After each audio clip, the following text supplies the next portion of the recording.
A big teaser just got displayed for Cody Rhodes, so we'll see what that's about. We'll also check out what's up with Alexa Bliss, Tatum Paxley, and more. Starting things off with everything that's new for Cody Rhodes and what's being hinted at right there. Cody Rhodes finds himself in a pretty rare territory at the moment, and that's a huge non-title related feud. Over the last few years, Cody Rhodes has spent a majority of his time as WWE Champion. He had some brief periods where he lost the title to John Cena and Drew McIntyre, but even after dropping it, he remained in the world title picture and always got the title back. But after losing the title to Sami Zayn and then losing the title match to CM Punk at SummerSlam, Cody Rhodes finds himself completely out of the title picture, at least for this immediate moment in time. Cody is now in a heated and deeply personal feud with Randy Orton. This feud dates back to 20 years ago, when Cody first got his start in WWE by aligning with Randy Orton in the Legacy faction. And this feud is also continuing the storyline that they had with each other from earlier this year heading into WrestleMania 42. Also can't forget the fact that the sole reason why Cody Rhodes lost his title match at SummerSlam was also because of the return of Randy Orton and the attack he hit him with. So a lot of different elements in play here for this feud between Cody Rhodes and Randy Orton. Nothing is actually on the line here, but it's a deep, non-title program that does have weight to it and does feel very important overall. It feels like a non-official number one contenders match here for the WWE Championship. Although it's not officially a number one contenders match, you just get the feeling that the winner of the Cody and Randy program will likely go on to challenge CM Punk for the title. That's the vibe you really get here from this storyline, and the seeds have been planted for that as well.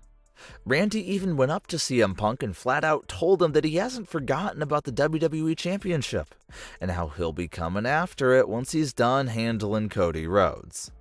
There's also been a pre-match stipulation added here as well.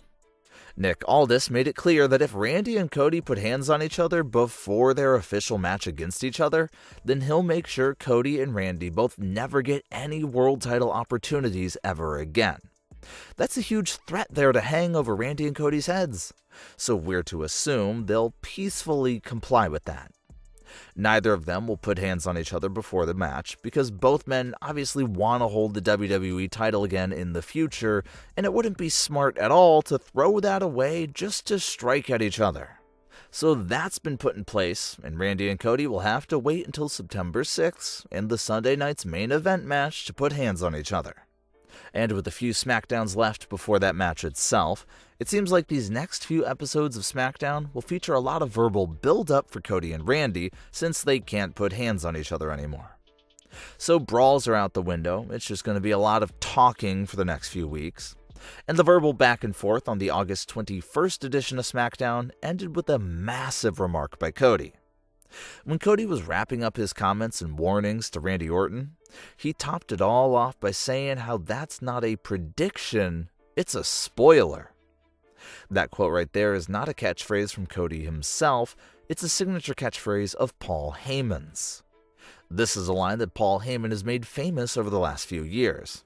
Paul Heyman will often close out his remarks by telling the opponents that what he's warning them about isn't just a prediction, but a guaranteed spoiler to how the events will play out. We've seen other superstars flip that line and say it word for word right back to Paul Heyman over the last few years. But for that line to be used here in this segment between Cody and Randy is pretty weird, because obviously Paul Heyman is nowhere in sight. So if Paul Heyman isn't saying it, or if someone isn't saying it directly to Paul Heyman, it is a bit weird and feels random for Cody to drop that line to Randy. Randy doesn't have any on-screen ties to Paul Heyman, so what exactly was the point of that line right here by Cody Rhodes?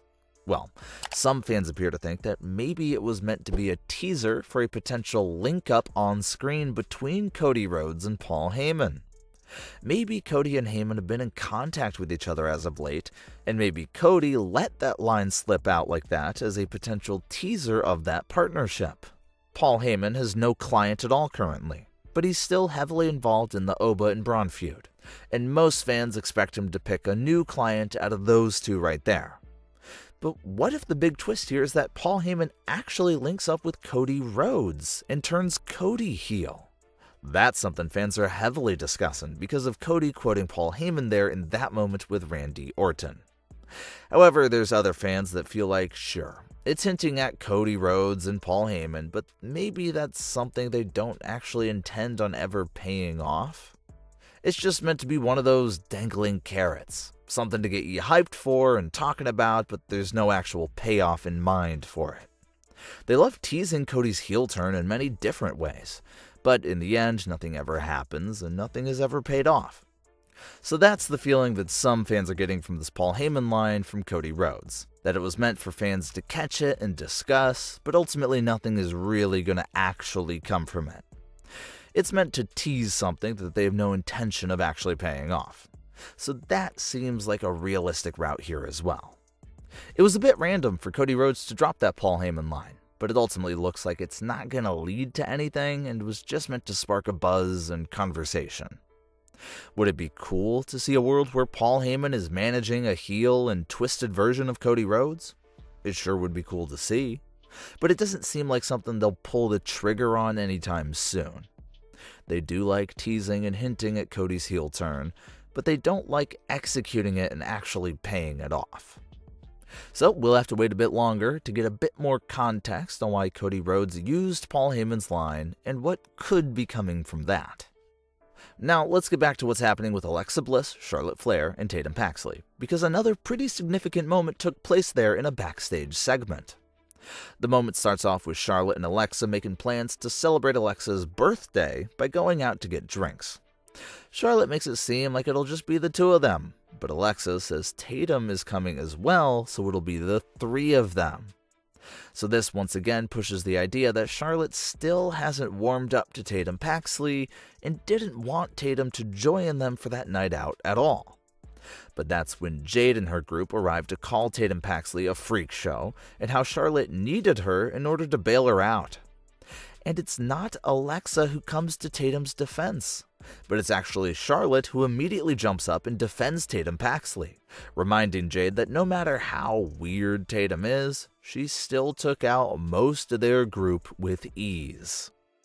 This led to Tatum Paxley getting challenged to a match next week by Jade's group, which Tatum happily accepts. And after Jade's group walks off, Tatum hugs Charlotte and mentions how Charlotte defended her. So that was the big moment of development right here. It appears that a soft spot for Tatum is already growing on Charlotte.